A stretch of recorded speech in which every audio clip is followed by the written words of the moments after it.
Hello everyone, welcome to our YouTube channel NCRT on your tips. I am Naresh. In this video, we are going to discuss our chapter of history, what, where, how and when. So student, इस video में आपको काफ़ी कुछ जानने को मिलेगा. A lot to know, lot to discuss. This lecture is important for school exam, scholarship exam and various competitive exams. So let's begin our chapter. Student, in this first Rashida reading कर रही है न्यूज़पेपर की और वो देखती है उसकी जो आंखें हैं एक हेडलाइन की तरफ जाती है जहाँ पर लिखा होता है 100 years ago. वो देख के वंडर्ड हो जाती है कि ये क्या लिखा हुआ है. तो वो सोचती है कि 1000 साल पहले क्या हुआ होगा. So finding out what happened. yesterday you could listen to the radio, watch television, read a newspaper. Last year, ask somebody who remembers. What about long ago? Let us see how it can be done. तो आप लोग newspaper देखते हैं, radio देखते हैं, television देखते हैं, लेकिन हमें क्या वो चीज़ें याद रहती है? और वो चीज़ें क्या बन जाती है? हमारी पास्ट बन जाती है. और उसी पास्ट को हम लोग क्या बोलते हैं? हिस्ट्री बोलते हैं. स्टूडेंट देखो, हमारी जो हिस्ट्री है आपकी, उसको हम लोग 3 कैटेगरीज में डिवाइड करते हैं. एंशियंट हिस्ट्री, मिडिवल हिस्ट्री और मॉडर्न हिस्ट्री. ठीक है. एंशियंट हिस्ट्री को हम लोग बोलते हैं प्राचीन भारत. ठीक है. मिडाइवल हिस्ट्री को हम लोग बोलते हैं मध्यकालीन भारत. मॉडर्न हिस्ट्री को बोलते हैं हम लोग आधुनिक भारत. तो जो एंशियंट हिस्ट्री है हमारी, उसमें एंशियंट हिस्ट्री में हम लोग किस किस को पढ़ते हैं? हमारे जो रामायण हो गई, महाभारत हो गई, ठीक है, हड़प्पा सभ्यता हो गई, ठीक है, इंडस सिविलाइजेशन, ठीक है, ग्रीक सिविलाइजेशन, चाइना सिविलाइजेशन, ये सारी चीज़ें हमारी क्या है? एंशियंट हिस्ट्री है. और आपकी जो मिडिवल हिस्ट्री है, ठीक है, इसमें हम लोग पढ़ते हैं बाबर से लेकर जब तक हमारे कंट्री में अंग्रेज आए थे तब तक, इनके ब्रिटिशर्स तक. ठीक है. तीसरा हमारी है मॉडर्न हिस्ट्री. मॉडर्न हिस्ट्री में हम कहाँ से ले कहाँ तक पढ़ते हैं? जब हमारे ब्रिटिशर्स ने हमारे कंट्री में एंट्री की थी और तब से लेके प्रेजेंट में जो अभी चीज़ें चल रही हैं तब तक की हिस्ट्री हमारी किस में आएगी? मॉडर्न इंडिया में आएगी. तो आप जान चुके होंगे कि हम लोग हिस्ट्री को कितने पार्ट्स में डिवाइड करते हैं? 3 पार्ट्स में डिवाइड करते हैं. आपके जो 6th क्लास का जो सिलेबस है इसमें आपके एंशियंट हिस्ट्री को एक्सप्लेन किया गया है. So what can we know about the past? There are several things we can find out: what people ate, the kind of clothes they wore, what houses in which they lived. We can find out about the lives of hunters, herders, farmers, rulers, merchants, priests, craftspersons, artisans, musicians, scientists. We can also find out about the games children played, the stories they heard, the play they saw, the songs they sang. तो हम लोग हमारी history में किन किन चीज़ों को जानते हैं? जैसे हमारे पहले किस तरीके से लोग खाना पकाया करते थे, हंटिंग किया करते थे वो, ठीक है, वो झुंड में रहा करते थे, ठीक है, और खेती किया करते थे, ठीक है. उस टाइम राजा भी हुआ करते थे. मर्चेंट्स मतलब ट्रेड, प्रीस्ट मतलब पंडित, क्राफ्ट पर्सन उनको बोलते हैं जो लकड़ी वगैरह से जो कोई चीज़ें बनाते हैं, आर्टिस्ट मतलब पेंटर आपकी, म्यूजिशियन मतलब जो गाना गाते हैं, साइंटिस्ट मतलब वैज्ञानिक. और उस टाइम में कुछ आपकी स्टोरीज भी हुआ करती थी जिनको लोग एक दूसरे को सुना कर एंटरटेनमेंट किया करते थे. और वो बहुत सारे गेम्स भी खेला करते थे और एक दूसरे को गाना गाकर भी सुनाया करते थे. So where did people live? हमारे जो मनुष्य है, मानव है, वो कहाँ पर रहा करता था? People have lived along the banks of this river for several 100,000 years ago. Some of the earliest people who lived here were skilled gatherers, that is, people who gathered their food. They knew about the vast wealth of plants in the surrounding forest and collected roots, fruits, and other forest produce for their food. They also hunted animals. तो student, जब हमारे आदि मानव था वो generally कहाँ पर रहा करता था? वो ऐसी जगह पर रहा करता था जहाँ पर आपके वाटर अवेलेबल होता है. और वाटर कहाँ पर अवेलेबल होगा? वो हमारे जितनी भी नदियाँ हैं उनके किनारे. इसीलिए जितने भी हमारे मानव बस्तियाँ, ह्यूमन सेटलमेंट हमको देखने को मिलते हैं वो कहाँ पर देखने को मिलते हैं? नदी के किनारे देखने को मिलते हैं. यही काम किसने किया? हमारे आदि मानव ने किया. ठीक है. और वहाँ पर वो क्या क्या करता था? एग्रीकल्चर किया करता था. ठीक है. आपके जो जड़ें होती हैं हमारी पौधों की उनको खा लिया करता था. जो जंगली फल होते हैं उनको खा लिया करता था. ठीक है. जितने भी फॉरेस्ट की चीज़ें होती है जैसे हनी हो गया, शहद हो गया, ये सारी चीज़ें उसको फॉरेस्ट से मिला करती थी और इससे ही वो अपना जीवन यापन पेट भर लिया करता था। ठीक है, खाने में वो एनिमल्स का भी शिकार किया करता था। ठीक है, फिर क्या हुआ आपके, now find the Suleiman and Kirtar hills to the northwest, some of the areas where women and men first began to grow crops such as wheat and barley। देखो सुलेमान और किरतर हिल्स कहाँ पर है, ये देखो आपके पाकिस्तान में है। ठीक है, ये देखो सुलेमान आपके ये है और किरतर हिल्स ये है। तो यहाँ पर आपके सबसे पहले क्या हुआ था, जो मैन है और वुमेन है उन्होंने सबसे पहले यहाँ पर बार्ले और वीट उगाना शुरू किया था। कब, 8000 years ago. So people also began rearing animals like sheep, goat and cattle and live in villages. तो पीपल है वो क्या करते थे, आपके शिप को पालते थे, भेड़ को पालते थे, बकरी को पालते थे और कैटल को पालते थे जिसमें आपके गाय वगैरह हो गया। और वो कहाँ पर रहा करते थे, विलेजेस में रहा करते थे। Locate the Garo Hills to the northeast and the Vindhyachal in central India. These were some of the other areas where agriculture developed। ठीक है, तो आपके देखो ये है आपके गारो हिल्स। ठीक है, ये देखो गारो हिल्स, ये रही आपकी गारो हिल्स और आपके ये देखो विंध्याचल रेंज। ठीक है, तो यहाँ पर आपके बेसिकली क्या हुआ करता था, एग्रीकल्चर हुआ करता था। ठीक है, यहाँ पर लोग खेती किया करते थे। और आपको देखो इसमें कितने सारे लोकेशन नज़र आ रही हैं। देखो ये आपका हो गया बे ऑफ बंगाल। ठीक है, ये आपका अरेबियन सी, ये लक्षद्वीप भी हमारे इंडिया का पार्ट है। ये जो पोर्शन है इसको बोलते हैं श्रीलंका।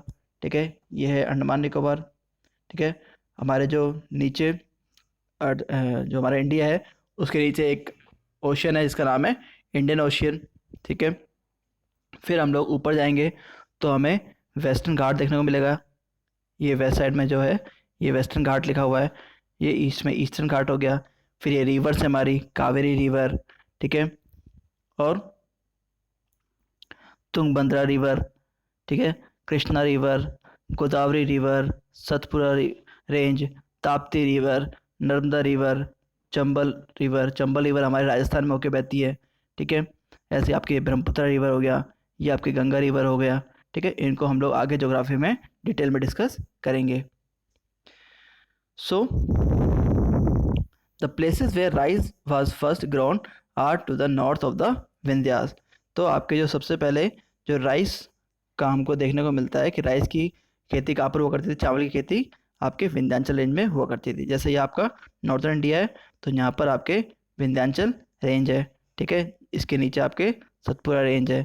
ठीक है, अब जो विंध्याचल रेंज है उसके बीच में एक नदी फ्लो करती है जिसका नाम है आपके नर्मदा रिवर। और जो आपके सतपुरा रेंज है उसके नीचे से एक नदी फ्लो करती है जिसका नाम है आपके ताप्ती रिवर। अब एक इम्पॉर्टेंट फैक्ट आपको बताने जा रहा हूँ कि आपके ये दो रिवर है नर्मदा एंड ताप्ती, ये दोनों ही रिवर कहाँ पे फ्लो करती है, अरेबियन सी में, अरब सागर में फ्लो करती हैं। और दोनों ही रिवर क्या करती हैं, डेल्टा नहीं बनाती हैं। ठीक है, डेल्टा क्या होता है, डेल्टा ये होता है कि जब अपने साथ नदियाँ बहुत सारे जो फाइन पार्टिकल्स होती है, मिट्टी होती है, उसको बहाकर कहाँ पर, यहाँ पर ले जाती है और यहाँ पर क्या बनाती है, एक प्लेन बनाती है। और उस प्लेन, वो जो प्लेन होता है वो बहुत ही क्या होता है, फर्टाइल प्लेन होता है। बट ये दोनों ही रिवर कौन कौन सी, नर्मदा और ताप्ती, दोनों ही क्या नहीं बनाती है, डेल्टा नहीं बनाती है।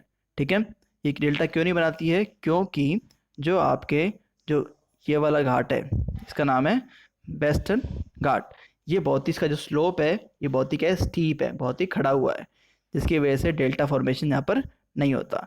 इसकी वजह से जो रिवर्स हैं वो यहाँ पर सीधा आके सीधा अरेबियन सी में गिर जाती हैं। ठीक है, बाकी आपके जितने भी इंडियन रिवर्स हैं वो डेल्टा सारी बनाती हैं। ठीक है, जैसे आपकी गंगा रिवर है तो गंगा रिवर यहाँ से फ्लो होके यहाँ पे कोलकाता में एक डेल्टा बनाती है जिसका नाम है आपके सुंदरबन डेल्टा। ठीक है, डिटेल में हम लोग उसको ज्योग्राफी में डिस्कस करेंगे। So trades the river Indus and Indus tributaries. Tributaries क्या होता है, ट्रिब्यूटरीज एक बड़ा है। ट्रिब्यूटरीज क्या होता है, जैसे मानो ये कोई माउंटेन है, ठीक है, और ये एक प्लेन है, तो एक मेन रिवर आपके यहाँ से फ्लो करती है और वो यहाँ पर आके बहुत सारे ऐसे ऐसे उसकी ब्रांचेस में डिवाइड हो जाती हैं। तो ये जो ब्रांचेस हैं इन्हीं को हम लोग बोलेंगे आपके ट्रिब्यूटरीज, ठीक है। Then about 47,000 years ago, some of the earliest cities flourished on the bank of these rivers. तो आपके 47 years ago पहले हमारे जो बहुत सारे जो cities हैं वो कहाँ पर देखने को मिलते हैं, हमारे बैंक ऑफ द रिवर, ठीक है। ये आपकी नदी हो गई आपकी, ठीक है, और इसके किनारे पे बहुत सारी आपकी सिटीज़ देखने को मिलती है, जैसे आपकी पटना हो गया, लखनऊ हो गया, कानपुर हो गया, ठीक है, आगरा हो गया, ये सारे क्या हैं आपकी बैंक ऑफ द रिवर की सिटीज़ हैं। So later, about 2500 year ago, cities developed on the bank of the Ganga and its tributaries and along the sea coast. Locate the Ganga and its tributaries called the Son. In ancient times, the area along these rivers to the south of the Ganga was known as the Magad, now laying on the state of Bihar. ठीक है, तो क्या हुआ आपके, जैसे ये हो गया आपका सदर्न इंडिया और ये हो गया आपका, देखो मैं दोबारा बनाता हूँ उसको, ये हो गया आपका जम्मू कश्मीर, ठीक है, ये आपका सिक्किम और यहाँ से गए ये आपका प्यारा भारत बन गया, ठीक है। तो आपके जम्मू कश्मीर से यहाँ से एक रिवर फ्लो करती है गंगोत्री से, इसका नाम है गंगा रिवर, और वो यहाँ पर आती है, यहाँ पर आपका एक स्टेट है बिहार। तो बिहार का जो एरिया है उसको पहले बोला करते थे मगध, ठीक है। अभी एक स्टोरी आपको चंद्रगुप्त मौर्य की बताऊंगा मगध की क्या थी। तो मगध आपके कौन से स्टेट में था, बिहार में था। It's ruler was very powerful and set up a large kingdom. तो वहाँ के जो मगध का जो राजा था उसने एक बड़ा ही साम्राज्य एस्टेब्लिश्ड कर लिया था। Kingdoms were set up in other parts of the country as well. Throughout, people travel from one part of the subcontinent to another. The hills and high mountains, including the Himalayas, deserts, rivers, and seas, made journey mountain rivers and seas made journey dangerous at times. तो आपके जो ancient time में हमारे पास इतने transport नहीं वो करते थे, तो हम लोग क्या करते थे, जो हमारी माउंटेन्स हैं, रिवर्स हैं हमारी, ठीक है, डेजर्ट्स हैं, वहीं से हम लोग जाया करते थे। लेकिन वो जो एरिया है वो बहुत ही हार्मफुल हुआ करते थे, बट नेवर इम्पॉसिबल, लेकिन फिर भी वहाँ से जाना बड़ा ही मुश्किल हुआ करता था। So man and women moved in search of livelihood, so also to escape from natural disasters like floods or droughts. Sometimes men march in armies conquering other lands. तो जनरली आपके जो वुमेन है वो आपके घर का काम किया करती थी, आपके एग्रीकल्चर में चीज़ें एग्रीकल्चर में इन्वॉल्व रहा करती थी, और जो आपके मैन है वो बेसिकली आर्मी वगैरह में अपना कंट्रीब्यूशन दिया करते थे। Sometimes men march in armies conquering other lands. Besides, merchants traveled with caravans or ships carrying valuable goods from place to place, and religious teachers walked from village to village.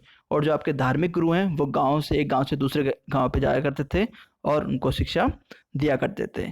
और जो traders हैं वो एक जगह से दूसरे जगह पर क्या करते थे, अपने जो भी गुड्स होती है, जो भी सामान होता है उसको सेल किया करते थे, और इससे उनको प्रॉफिट हुआ करता था, ठीक है। Then and religious teachers walked from village to village, town to town, stopping to offer instruction and advice on the way. Finally, some people perhaps traveled, driven by a spirit of adventure, wanting to discover new and existing places. All these led to the sharing of ideas between people. सो जितने भी आपके religious teachers हुआ करते थे वो एक place से दूसरे जगह पर जाया करते थे, और जितने भी वहाँ के जो लोकल पीपल्स हैं उनको एडवाइस वो दिया करते थे कि किस तरीके से आपको लाइफ स्पेंड करनी है। So why do people travels nowadays, आज हम लोग क्यों एक जगह से दूसरी जगह पर मूव करते हैं।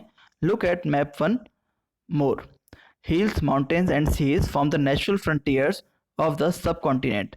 आपके जो हिल्स माउंटेन्स है, ठीक है, आपको इंडिया के सब कॉन्टिनेंट में बहुत ज़्यादा देखने को मिलते हैं। While it was difficult to cross these frontier, those who wanted could and did the scale the mountains and cross the seas. People from across the frontier also came into the subcontinent and settled here.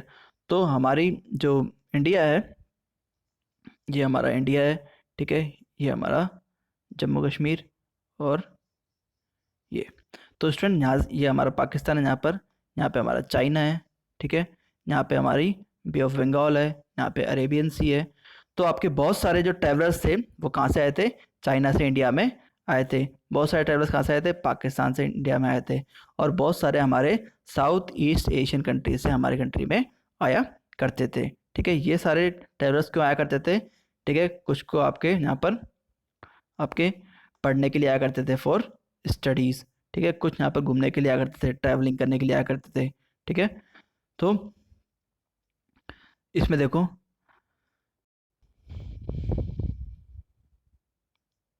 these movements of people enrich our cultural tradition. People have shared new ways of carving stone, composing music, and even cooking food over several hundreds of years. So these movement of people enriched our culture tradition. People have shared new ways of carving stones, composing music, and even cooking food over several hundreds of years ago. तो इस तरीके से हमारा जो culture है, हमारे जो उसको वो एनरिच किया करते थे, उसको अपग्रेड करने की कोशिश किया करते थे। वो म्यूज़िक वहाँ से लाते थे, ठीक है, वो खाना कैसे बनाते हैं, डिफरेंट डिफरेंट टाइप के जो डिशेस होते हैं वो कैसे बनाते हैं, ये सारी चीज़ें जब एक कंट्री से दूसरी कंट्री में कोई पर्सन आता है तो अपने साथ ये सारी चीज़ें लेकर आता है। The name of the land, two of the words we often use for our country are India and Bharat. हम हमारी कंट्री के लिए कौन से दो वर्ड का यूज़ करते हैं, इंडिया और भारत का यूज़ करते हैं। The word India comes from the Indus called Sindhu in Sanskrit. तो जो आपके इंडिया जो हमारे कंट्री को बोला जाता है उसको इंडिया क्यों बोलते हैं, क्योंकि हमारी कंट्री में एक रिवर फ्लो करती है जिसको हम लोग इंग्लिश में बोलते हैं सिंधु, और हिंदी में बोलते हैं उसको सिंधु, और इंग्लिश में उसको बोलते हैं Indus river. So find Iran and Greece in your atlas. The Iranian and the Greeks who came throughout the northwest about 2500 years ago and were familiar with the Indus called it the Hindos or Indos. तो आपके जो Greek से Iranians हमारे यहाँ पर India में आए थे 2500 ईयर्स अगो, उन्होंने इस यहाँ के जो रिवर है उसको देखते हुए हमारे यहाँ के लोगों को बोला हिंडोज, और इसको धीरे धीरे इंडोज बोलना शुरू कर दिया। And the land to the east of the river which was called India. The name Bharat was used for a group of people who lived in the northwest and who are mentioned in the Rig Veda. ठीक है, आपके भारत कैसा नाम पड़ा हमारा कि यहाँ पर कम्युनिटीज रहा करते थे, और जो नॉर्थ वेस्ट में हमारी और इस जो भारत है इसका नेम हमारे कहाँ से मिलता है, ऋग्वेद में हमको देखने को मिलता है। The earliest composition in Sanskrit, later it was use for the country. तो ऋग्वेद हमारे टोटल 4 वेद हुए हैं, ऋग्वेद, यजुर्वेद, अथर्ववेद और सामवेद। तो ये क्वेश्चन आपके आ सकता है कि how many Vedas in our ancient history. तो ऋग्वेद, सामवेद, यजुर्वेद और अथर्ववेद, ठीक है। ऋग्वेद आपका सबसे पुराना वेद है, it is the oldest Vedas in among the all Vedas. So finding about the past, there are several ways of founding about the past. One is to search for and read books that were written long ago. These are called manuscripts because they were written by hand. तो पहले आपकी जो books हुआ करती थी, ठीक है, उनमें आपके पेपर का यूज़ नहीं हुआ करता था, उनमें मैन्युस्क्रिप्ट का यूज़ हुआ करता था।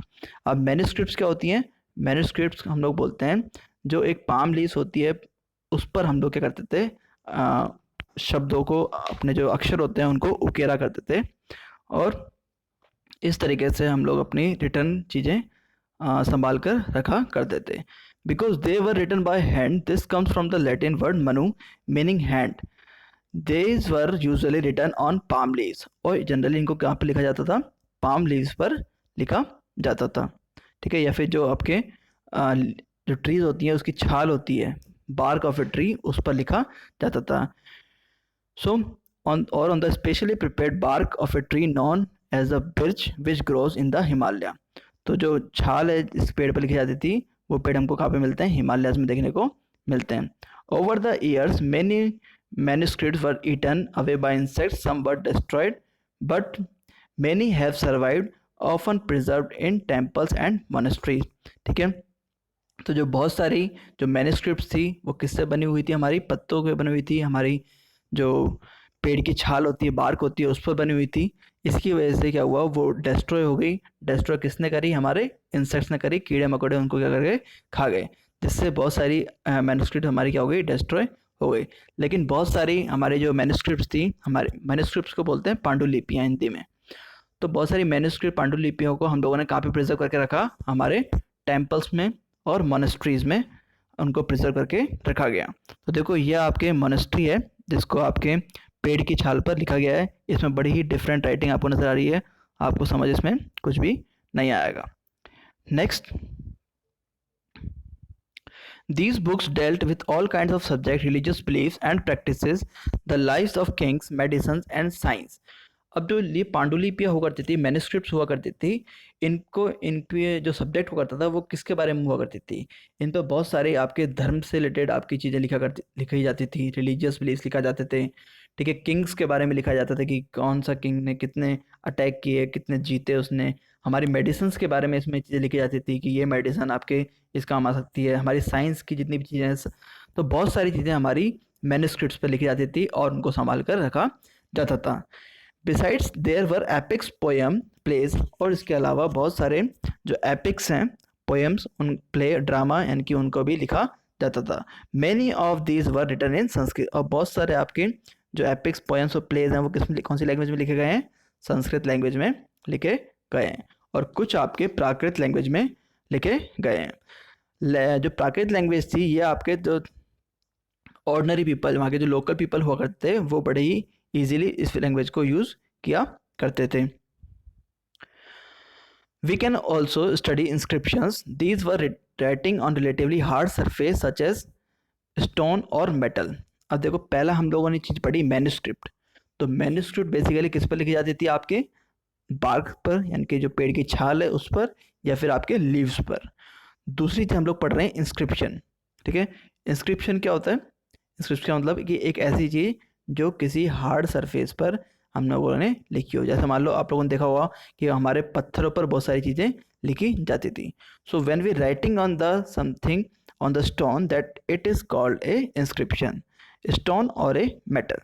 सो sometimes king got their order inscribed so that people could see, read and obey them. तो जनरली जो इंस्क्रिप्शन है ये कौन लिखवाया करते थे, आपके किंग्स वगैरह लिखवाया करते थे। ठीक है, क्यों लिखवाया करते थे वो, क्योंकि वो जो वहाँ की उनकी जो प्रजा है उनको बता सकें कि आपके ये रूल्स हैं। ठीक है, आपको ये ऑर्डर्स आपको मानने पड़ेंगे, आपको टैक्सेस देना पड़ेंगे। तो ये सारी चीज़ें आपके जो गांव हुआ करते थे उनके चौराहे पर, उनके रास्ते में लटकाया करते थे, ताकि लोगों को ध्यान रहे कि हमें कौन कौन से रूल्स का पालन करना है। So sometimes got there orders inscribed so that people could see, read and obey them. There are other kind of inscriptions as well, where men and women, including kings and queens, recorded what they did. For example, kings often kept record of victories in battle. तो इन inscriptions पर और क्या लिखा जाता था कि Kings ने कितनी बैटल जीती, किंग्स की क्वीन वगैरह के बारे में। ठीक है, और ये सारी चीज़ों को आपके जो किंग है वो बड़ा ही संभाल कर रखा करता था, क्योंकि जितनी भी चीज़ें हैं उसमें किसका एक्सप्लेनेशन हुआ करता था, किंग की विक्ट्रीज का एक्सप्लेनेशन हुआ करता था। So there were many other things that were made and use in the past. Those who study these objects are called archaeologist. तो एक नया कॉन्सेप्ट आया आर्कियोलॉजिस्ट का। आर्कियोलॉजिस्ट हम लोग किसको बोलते हैं कि एक ऐसे पर्सन जो क्या करते हैं, हमारी हिस्ट्री को स्टडी करते हैं। जैसे कोई पुरानी चीज़ें उनको कोई खुदाई में मिली तो आपके वो क्या हो गया, आर्कियोलॉजिस्ट। तो आर्कियोलॉजिस्ट में अगर आपका इंटरेस्ट है, अगर आप आर्कियोलॉजिस्ट बनना चाहते हैं, तो आर्कियोलॉजिस्ट बनने से पहले आपका हिस्ट्री में इंटरेस्ट होना ज़रूरी है। ठीक है, तभी आप लोग आर्कियोलॉजिस्ट बन सकते हैं।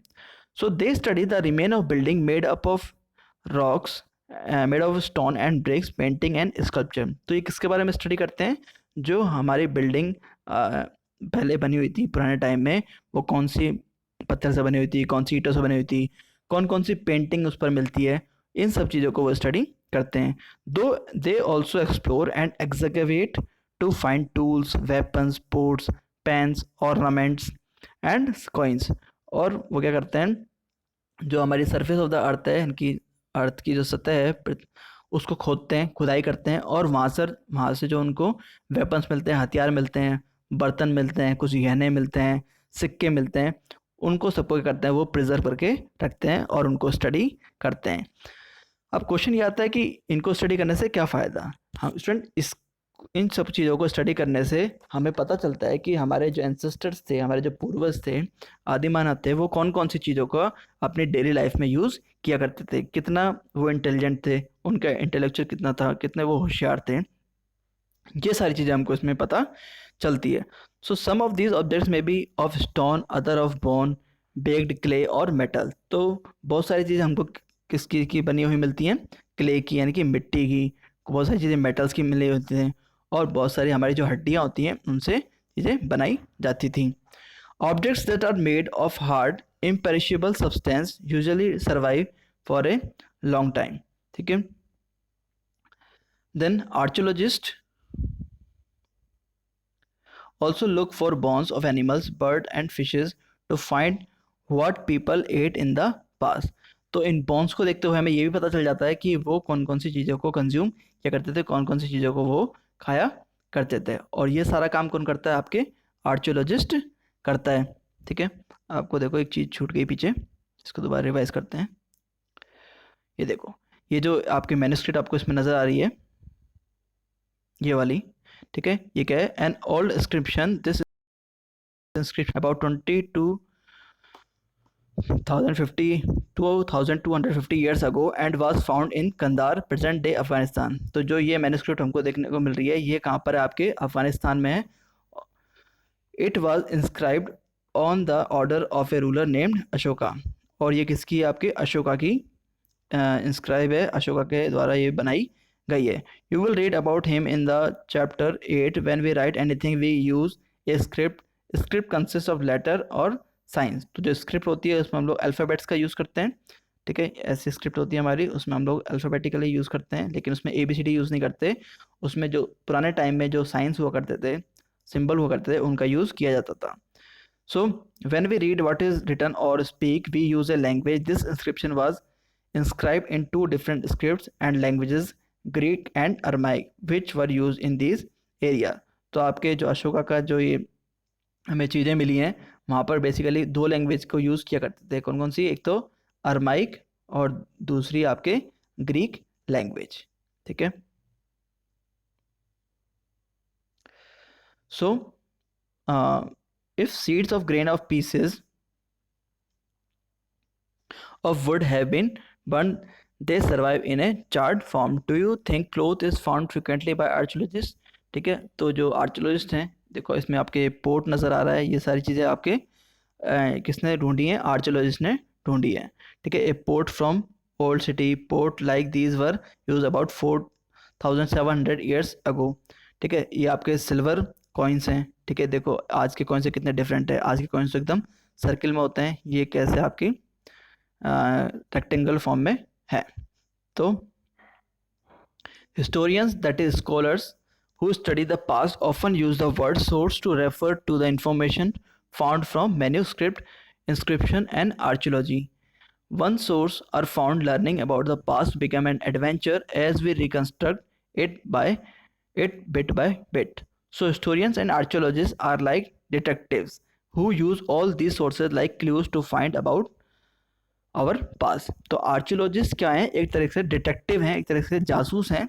जैसे जासूस क्या करता है, वो छोटी छोटी इन्फॉर्मेशन को कलेक्ट करता है और अपने जो अपना हेड होता है उसको लाकर वो देता है।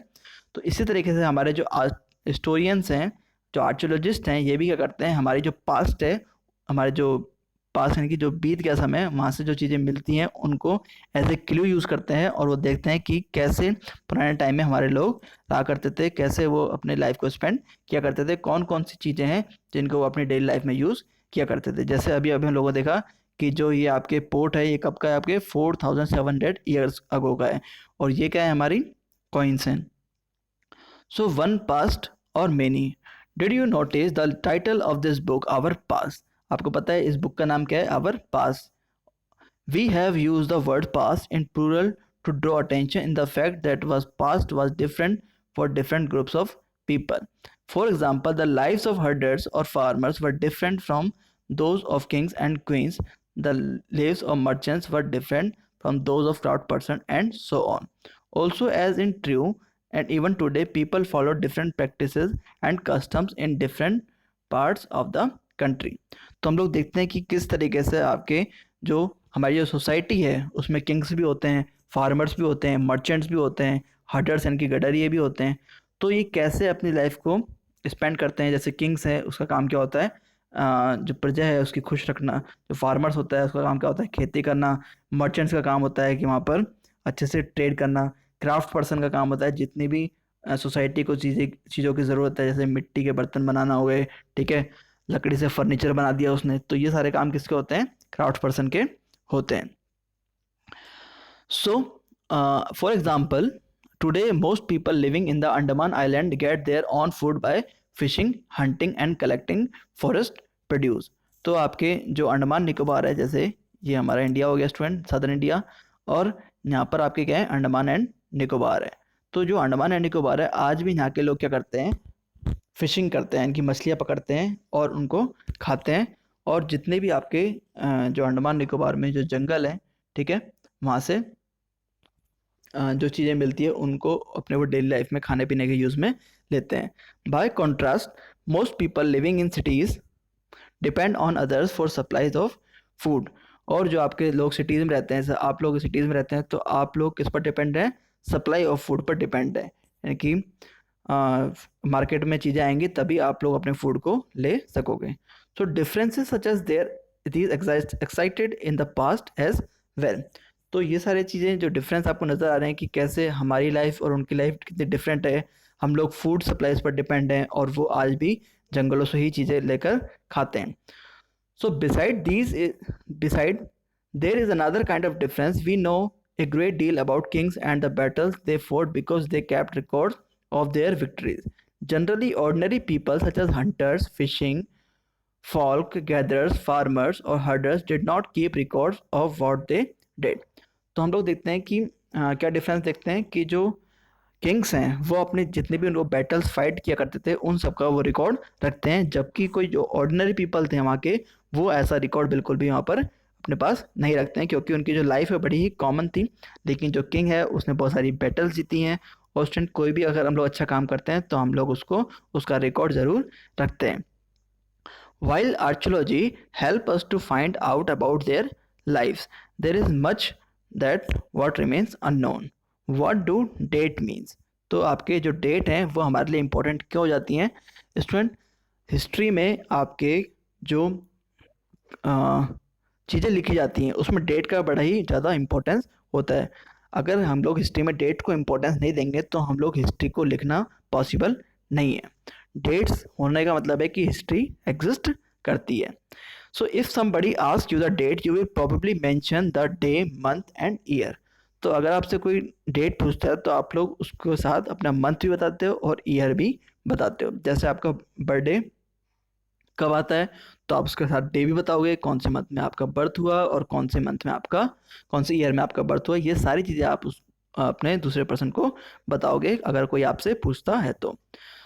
So these years are counted from the date generally assigned to the birth of Jesus Christ, the founder of Christianity. तो जो आपकी जो डेट्स आपको नज़र आती हैं, इस डेट को मतलब कैसे हम लोगों को पता चला कि आज ये 5 जुलाई है, आज ये 5 नवंबर है, 2 नवंबर है, 1 दिसंबर है, ठीक है। ये कैसे हम लोगों ने चीज़ डिसाइड किया? इसके लिए हम लोग एक लैंडमार्क डिसाइड किया हम लोगों ने। एक पर्सन है जिसका नाम है जीसस क्राइस्ट, और जिन्होंने क्या किया था, क्रिश्चियनिटी को फॉर्म किया था। जो क्रिश्चियन धर्म चलाया गया था, ईसाई धर्म, वो किसने चलाया था? आपके जीसस ने चलाया था। तो जीसस का जो जन्म हुआ, बर्थ हुआ, उससे पहले की जितनी भी चीज़ें थी उनको हम लोगों ने अलग कैटेगरी में डिवाइड किया और बाद की चीज़ों को अलग कैटेगरी में डिवाइड किया। तो जो जीसस का बर्थ हुआ उसकी बाद की जो चीज़ें हैं उनको हम लोग बोलते हैं एडी, और जीसस के पहले की जितनी भी चीज़ें हैं उनको हम लोग बोलते हैं BC. So 2000 means 2000 years after the birth of Christ. तो अगर हम लोग बोलते हैं कि 2000 साल, तो 2000 साल का मतलब है जो जीसस है उसके जन्म के बाद के 2000 साल। All dates before the birth of the Christ are counted backwards and usually have the letter BC. तो जीसस का जो बर्थ हुआ, जैसे ये जीसस हैं, ठीक है, अब इनका जो बर्थ हुआ और उसके आगे की चीज़ें हम लोग किस में बोलेंगे? एडी में बोलेंगे। और जीसस के जो जितनी पहले की चीज़ें हैं उनको हम लोग किस में बोलेंगे, BC में बोलेंगे, before Christ and AD. So in this book we will refer to dates going back from the present using 2000 as our starting point. अब हम लोग देखते हैं कि ये BC और AD क्या होते हैं. So BC we have seen stands for before Christ. ठीक है, जीसस से पहले की जितनी चीज़ें हैं उनको हम लोग बोलते हैं BC. You will sometimes find AD before date. This stands for Latin words Anno Domini. ठीक है, AD का फुल फॉर्म क्या है, Anno Domini, meaning in the year of the Lord, that is Christ. So 2012 can also be written as AD 2012. Sometimes century is used instead of AD and BC before century instead of BC. The letter CE stand for common era. तो CE को हम लोग क्या बोलते हैं, common era बोलते हैं, and BCE को क्या बोलते हैं, बिफोर कॉमन एरा बोलते हैं. We use these terms because the Christian era is now used in most countries of the world. In India we began using the form of dating from about 200 years ago. तो and sometimes the letter BP meaning before present are used. तो BP भी कभी कभी use करते हैं किसके लिए, हमारे प्रेजेंट से पहले की बातों के लिए. सो स्टूडेंट, आई होप कि आपको ये चैप्टर इजीली समझ आ रहा होगा. अब देखते हैं इसमें ये जो सिंबल्स आ रहे हैं इनका मीनिंग क्या है. We have seen that inscriptions are inscribed on hard surface. Many of these were inscribed several hundreds of years ago. All inscriptions contain both scripts and languages. Languages which were used as well as script have changed over time. So how do scholars understand what was inscribed? This can be done through a process known as decipherment. तो आप लोग देख रहे हैं कि ये एक harden surface है और उस पर ये सारी चीज़ें बनाई गई हैं. ठीक है, इनमें सबका मतलब अलग अलग है. स्टूडेंट, ये वो चीज़ें हैं जिनका मतलब हमारे जो आर्कियोलॉजिस्ट हैं उन्होंने ढूंढ लिया है, और ये सारी चीज़ें हमें कहाँ से मिली है, हमारे इंडस सिविलाइजेशन से देखने को मिली है. जैसे जो ये इस रेक्टेंगल फॉर्म में आपको नज़र आ रही है, इसका मतलब क्या होता है, P. ये हाफ सर्कल में नज़र आ रहा है, इसको बोलते हैं T. और ये जो आपको शेड जैसा नज़र आ रहा है इसको बोलते हैं L, इसको M. ये